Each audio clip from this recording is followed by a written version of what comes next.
Olá pessoal, boa noite.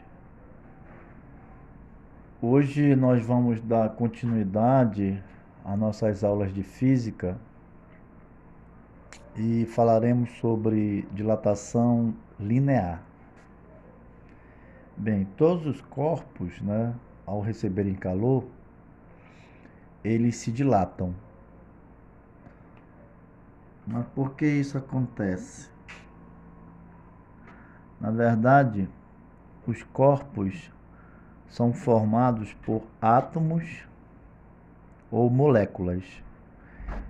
Então, ao receber calor, o que acontece com esses corpos? Aumentam a temperatura deles. E o que é temperatura? Bem, temperatura é o grau de agitação térmica das moléculas ou dos átomos. Então, quanto maior a temperatura, maior a agitação térmica desse material. Então, nesse caso aqui, temos aqui um bloco, de uma substância. Temos aqui o comprimento inicial, que é L0, que é esse comprimentozinho aqui, olha. É o comprimento dessa barra aqui. E com uma temperatura inicial, que é chamada de θ0. Θ é uma letra grega, minúscula, tá? Aqui colocada como temperatura. Então, θ0 é a temperatura inicial. E aqui, ao receber calor, chegamos a uma temperatura final, que é o comprimento final, L. Tá? L é o comprimento final, L0 é o comprimento inicial. Então, vamos colocar toda essa barra aqui. Quando essa barra aqui chega nessa temperatura final, a dilatação vai em todas as direções. Vai para o comprimento, vai para a largura e vai para a altura. Então, o que acontece aqui? Aumentou a temperatura, aumentou a agitação térmica desse material. Ou seja, os átomos ou as moléculas, elas começam a se agitar, e a se movimentar com velocidade maior que anteriormente, que a temperatura inicial aqui, ó, fazendo com que esse corpo se dilate. Mas no caso aqui, como a gente vai trabalhar dilatação linear, a gente vai trabalhar o quê? Só uma dimensão, só uma linha, Só isso aqui. Porque nós vimos lá porque nesse caso aqui, se fosse todo o corpo, seria a dilatação o quê? Volumétrica, que é o volume desse sólido aqui, A gente vai ver também a dilatação o quê? Superficial. O que é superficial? É a área. A gente vai ver só essa face desse corpo, ou então essa face aqui lateral, essa de cima aqui, olha, ou essa daqui. Isso aqui é a dilatação superficial. Isso aqui é a dilatação superficial, que é a dilatação superficial, e embaixo também a dilatação superficial. Tá certo? Então, resumindo o seguinte, dilatação linear, a gente vai trabalhar só com uma dimensão. A dilatação superficial, que é a área, são duas dimensões aqui, ó. A altura e a base, duas dimensões. E a dilatação volumétrica são três dimensões, é o comprimento, é a largura e a altura. Então a gente vai trabalhar só com esse comprimento aqui, só com uma dimensão, tá? Claro que vai aumentar em todas as dimensões, mas vamos ver só essa dilatação aqui, tá? Então a influência de comprimento inicial em relação à variação da dilatação linear, que é o ΔL. Então, olha só. Nós temos aqui, vamos dizer, um fio a uma certa temperatura com comprimento inicial. Então, quando aumentou a temperatura, houve uma variação da dilatação linear. Quer dizer, foi isso que aumentou. Aumentou tudo isso aqui. Porque se eu pegar o L0 mais o ΔL, vai dar quem? Vai dar o comprimento final. Então, daqui para cá é o comprimento final. O que variou? Variou esse pedacinho aqui. Foi isso que aumentou quando subiu a temperatura. Agora, se eu dobrar o comprimento inicial desse fio, vai dobrar a variação da dilatação linear, tá aqui. E se eu triplicar, triplica também a variação da dilatação linear. E assim sucessivamente. Então a gente vê aí que o comprimento inicial é diretamente proporcional à variação da dilatação linear. Portanto, eu posso usar essa proporção aqui, olha. A variação da dilatação linear é proporcional ou diretamente proporcional ao comprimento inicial. Aqui é uma grandeza diretamente proporcional. Por quê? Se ΔL aumenta, L0 também aumenta. Se ΔL diminui, L0 também diminui. Ou seja, se a dilatação linear aumenta, claro que o comprimento inicial terá que aumentar também. Ou vice-versa. Tá bem? Como eu digo aqui, ó, duplicou o comprimento inicial, duplicou a variação da dilatação linear. Triplicou o comprimento inicial, triplicou a variação da dilatação linear. Tá certo? Muito bem. Agora vamos ver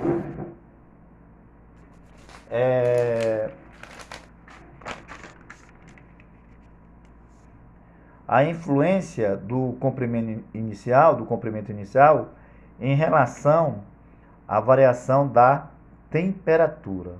Tá certo? Bem, aqui eu coloquei um pedaço de fio com comprimento inicial a 0 graus Celsius. Aqui também eu coloquei o mesmo comprimento de fio, não vai mudar nenhum, o tamanho é o mesmo, olha. Esses três tamanhos são os mesmos tamanhos, comprimento inicial e comprimento inicial. Só o que vai variar aqui é a temperatura. Aqui eu coloquei 0 graus Celsius.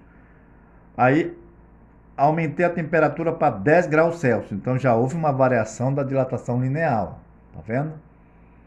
E foi isso que aumentou. O que aumentou foi esse pedacinho aqui, que é o ΔL, a variação da dilatação linear.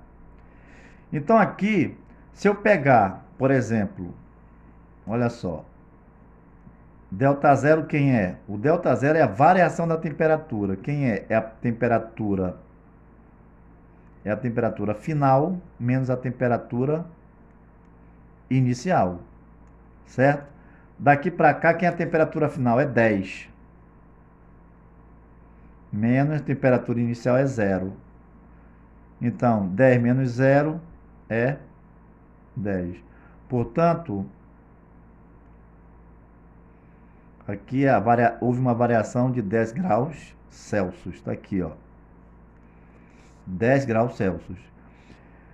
Bem, daqui para cá houve uma variação de 20 graus Celsius, né? Mesmo raciocínio, ó. ΔZ vai ficar temperatura final menos temperatura inicial.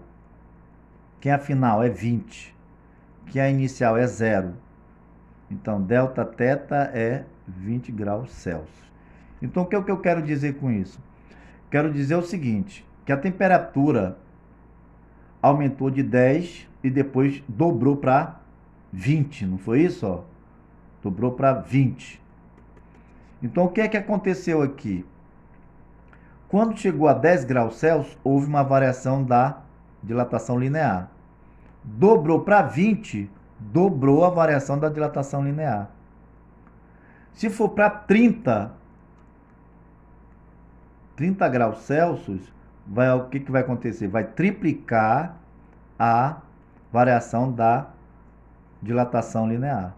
Tá certo? Vai triplicar, vai aumentar mais um pouco aqui, olha.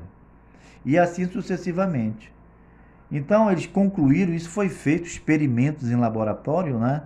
E eles concluíram o quê? Que a variação também da dilatação linear é diretamente proporcional à variação da temperatura. Isso quer dizer o quê? Se uma grandeza aumenta, a outra tende a aumentar também. Ou se diminuir, a outra tende a diminuir também. Então, aqui, ΔL é diretamente proporcional à variação da temperatura. Se ΔL dobrar, dobra a temperatura. Se ΔL triplicar, triplica a variação da temperatura ou vice-versa, né? Se dobrar a variação da temperatura, dobra a variação da dilatação linear. Tá certo? Muito bem. Bem, então nós vimos que nós vimos que a variação da dilatação linear, ela é diretamente proporcional ao comprimento inicial. E a variação da dilatação linear também é diretamente proporcional à variação da temperatura. Bem, se ΔL é proporcional a L0 e ΔL também é proporcional a Δθ, podemos dizer então que ΔL é proporcional ao produto dessas duas grandezas. Está aqui, ó. Então, temos uma propriedade de proporções que diz o seguinte: se isso aqui é proporcional ao produto dessas duas grandezas, nós podemos estabelecer uma igualdade aqui, ó. Só que a única coisa que a gente vai incluir nessa igualdade, além desse produto aqui olha o produto, vai ser uma constante. Porque, gente, que se trabalhar com proporcionalidade, quando se coloca a igualdade, já se coloca uma constante. É chamado de constante de proporcionalidade. Então, até escrevi aqui, ó. Alfa aqui, no caso, é uma letra grega, né? Do alfabeto grego, diz o seguinte: alfa é uma constante característica do material que constitui a barra, denominada coeficiente de dilatação linear. A unidade de alfa é 1 sobre grau Celsius. Se eu colocar esse grau Celsius para o numerador, aí eu coloco -1 aqui em cima, olha. Essa é a unidade. Então, resumindo aqui, que essa constante aqui é a constante chamada coeficiente de dilatação linear, né? É uma característica do material que constitui a barra. Pode ser, por exemplo, coeficiente de dilatação do alumínio tem um valor, do zinco tem outro valor, do vidro tem outro valor. A gente vai ver isso daqui a pouco, tá? Bem, então, pela expressão, né? Pela fórmula, eu vou colocar aqui que eu esqueci. Olha, pela fórmula da dilatação linear, aqui, isso aqui é a forma para a gente calcular a variação da dilatação linear. Então, por essa expressão, o que vai acontecer? Nós podemos isolar o coeficiente de dilatação linear. Está aqui, ó. Aqui está multiplicando, vem para baixo, tudo dividindo aqui, ó. Tá vendo, ó? Aí isso aqui fica no numerador. Então, o coeficiente de dilatação é ΔL sobre L0 vezes Δθ. Vemos que a unidade de medida de alfa é o inverso de uma unidade de temperatura. Por quê? Olha só. Quando a gente trabalha com isso aqui, ó, é comprimento. ΔL não é comprimento? O comprimento inicial também, ó. Isso aqui é comprimento. Então, comprimento, vamos dizer que é 1 metro. Então, metro dividido com metro vai dar o quê? Vai dar 1. Né? Sobrou quem? Sobrou a temperatura. Então, nesse caso aqui, ó, aqui vai dar 1. Sobrou quem? A temperatura. A temperatura quem é? É o grau Celsius.